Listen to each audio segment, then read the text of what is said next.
प्रेमी आशिक आवारा पागल मजनू दीवाना प्रेमी आशिक आवारा पागल मजनू दीवाना।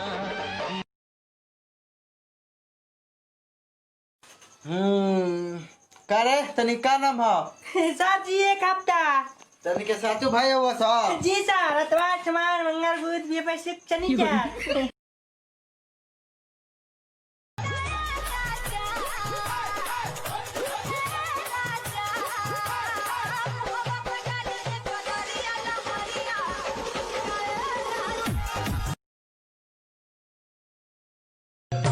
बाबू तनी तबलवा पे हुड़का बजाओ तो हुड़का बजाओ तो आवो अरे के मुआनी ए हो दिलवा के तारत प्राउड इंडियन आर्मी जंग के मैदान में कदे ना हारते साले पीठ पीछे वार कायरा का काम से हम गोली सीधी माथे के बचाले पार जाएंगे खाली ये तेरे सभी तीर नजरों का पार जाएंगे खाली। काहे बढ़वले बाड़ा सूरज मोछ दाढ़ी बोला बोला काहे बढ़वले बाड़ा सूरज मोछ दाढ़ी।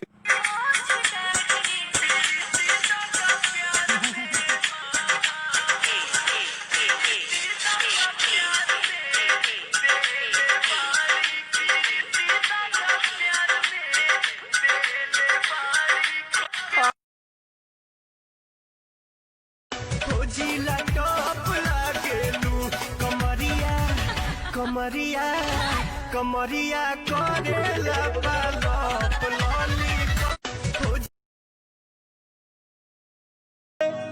ना के हुआ टल बड़ुए आ नाही के हुआ टी हो जिला हवे आरा यही जा मरद तोहर बतिया लागेला जैसे गोली जैसन तू तो सचहू में लागेलू हीरोइन जैसन खाली वीडियो बनावे ये तो सबके देखावे खाली लाइक के पावेली हाली हाल। जिन लड़कियों को बनानी तो गोल रोटी तक नहीं आती है वो अपने बॉयफ्रेंड से पता है क्या कहती हैं बाबू मैं तुम्हारी जिंदगी बना दूंगी। अरे दादा ए भैया नेहा के फोन आइल बा। ए जी हाँ बोल। सुतल बानी तो सपना भेज दी, जागल बानी तो यादें भेज दी, हंसो तानी तो हंसी भेज दी। होगो तनी।